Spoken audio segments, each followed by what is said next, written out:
강남 묻지마 살인 사건의 충격이 채 가시기도 전에 퇴근길 지하철에서 또다시 묻지마 범죄가 발생했습니다.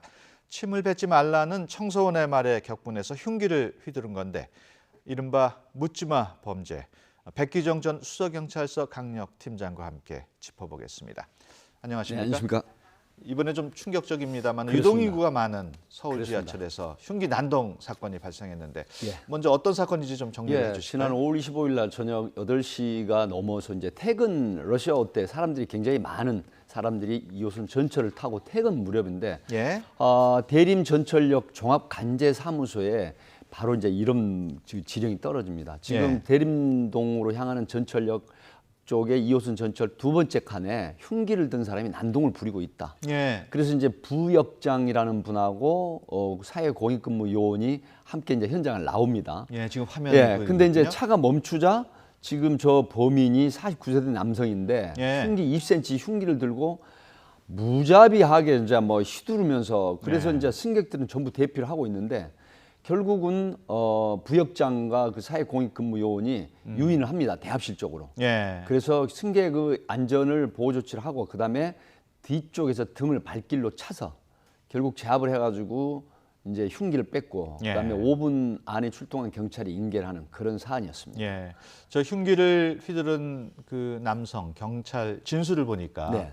뭐 심신 안정을 위해서 20cm 길이의 흉기를 가지고 다닌다. 뭐 이런 그렇습니다. 말을 했던데 좀 이해가 안 가요. 사실 그 정신질환자였습니다. 예. 그리고 알코올 의존도가 굉장히 높고 이날 또 이제 하루 종일 소주 7병을 마신 상태였고 예. 그리고 이제 흉기를 소지하고 있으면 마음이 편하다라고 하는 어떤 잘못된 믿음이었죠. 예. 그래서 결국은 경찰에서 이제 구속 영장을 청구를 했지만 지금 2007년도에도 지하철에서 이런 난동을 부려서 예. 그래서 결국 징역 2년형의 그 형을 살고 나왔는데 예. 이게 이제 분노, 적개심, 스트레스 어떤 이런 부분들을 불특정 다수에게 이렇게 이제 그 하는 이런 부분들이 그 폭발적 심리가 예. 결국은 정신질환의 발로일 수도 있고 개인적인 알코올 의존도에 의한 그런 범죄일 수도 있는데 지금 그 묻지마 범죄 유형 때문에 상당히 불안한 심리가 많거든요. 예. 강남역 살인 사건뿐만이 아니고 지금 뭐 여러 가지 문제가 있는데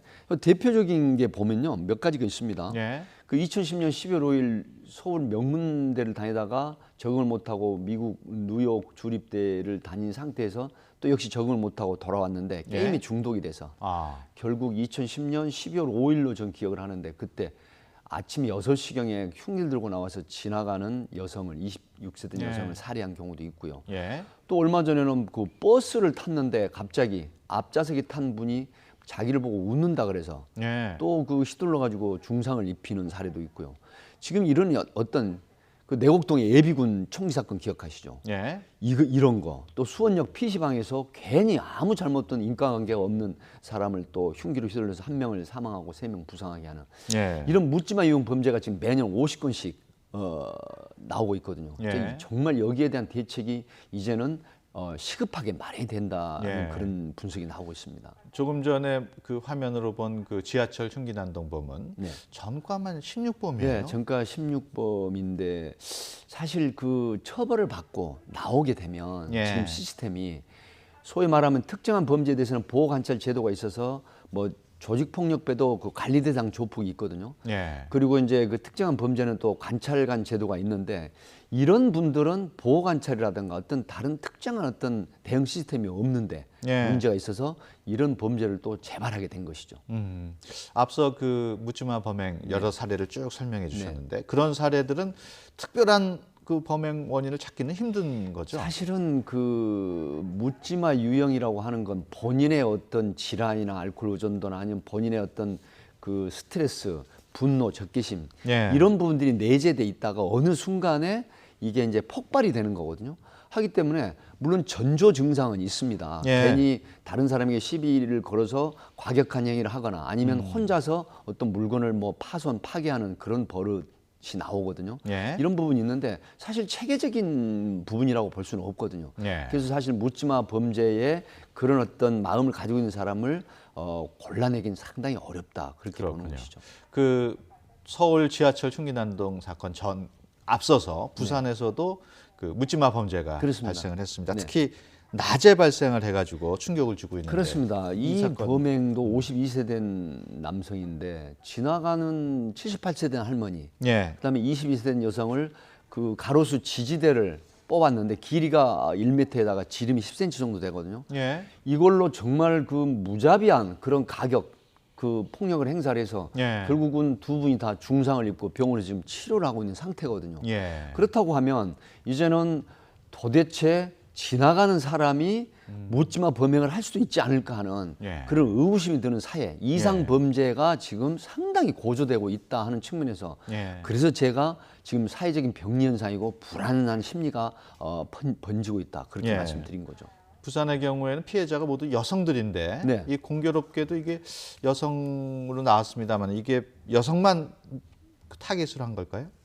사실 여성만 타겟으로 했다고 볼 수 있습니다. 예. 이 묻지마 유형의 범죄가 뭐냐면은 굉장히 비열한 심리가 있습니다. 자기 보호 본능이죠. 예. 내가 상대방을 공격을 하는데 그 상대방이 오히려 나를 공격하거나 강해 보이는 사람은 대다수 공격을 안 합니다. 예. 그래서 노인이나 약자 또 여성 이런 부분들을 공격을 하거든요. 그것은 바로 정말 비열하고 비급한 심리가 기저에 깔려 있다는 것이죠. 예. 그래서 그런 심리가 바로 약자나 그다음에 노인이나 여성을 상대로 한 그런 범행을 하게 되는 요인입니다. 바로 비겁하고 비열한 심리가 정신질환이면서도 있다는 것이죠. 그렇군요. 부산 피의자도 역시 지금 말씀하신 것처럼 정신장애 전력이 있는 그렇습니다. 것으로 나타났죠. 네. 정신장애 그 질환자에 무려 몇 년간의 치료를 했던 사람이거든요.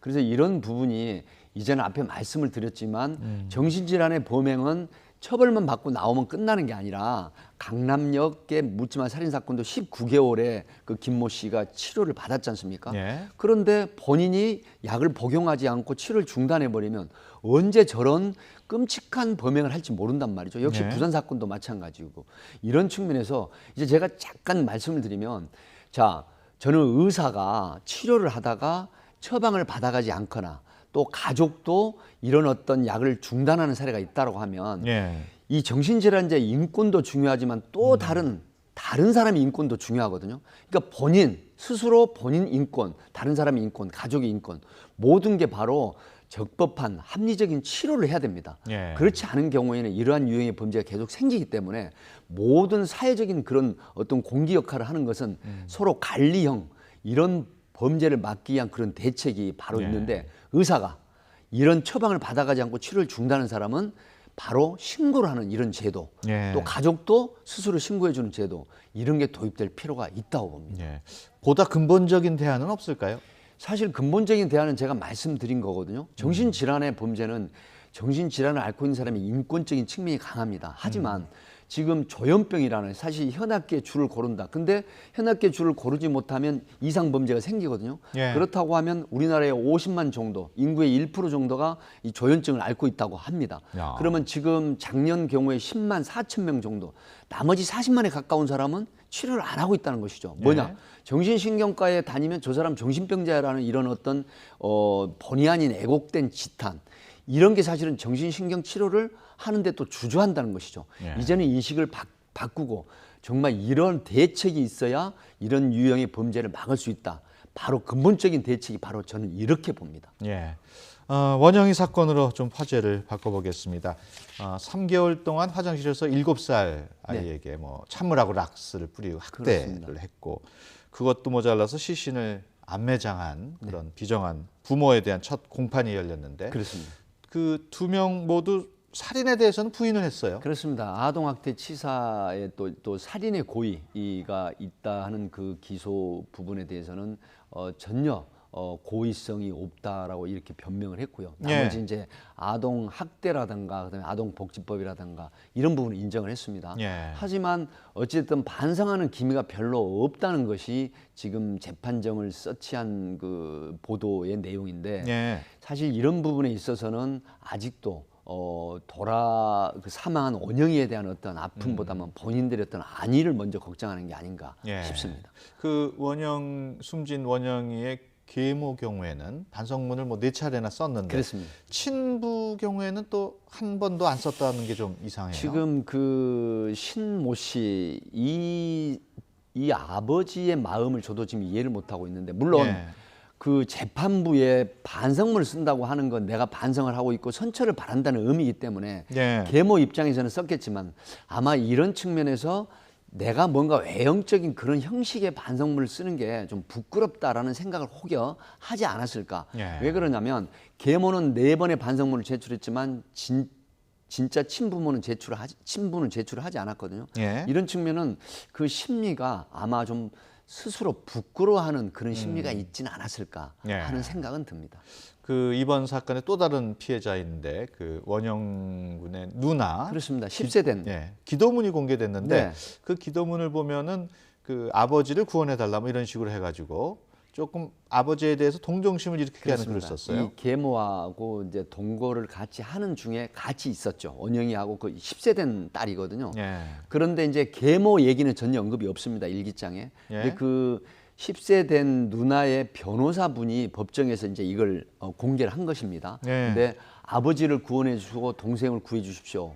이제 이런 어떤 측면인데 이 부분이 바로 계모는 전혀 언급이 없고 아버지가 계모하고 사이좋게 지내는 부분에 본인들은 희생을 당한다. 예. 이래서 아버지를 구원해 달라고 하는 건 바로 우리도 구원해 달라는 그런 어떤 감성적인 호소가 아니었나. 예. 그렇게 분석이 됩니다. 예, 알겠습니다. 지금까지 백기정 전 수서경찰서 강력팀장과 함께 사건 사고 짚어봤습니다. 오늘 말씀 고맙습니다. 감사합니다.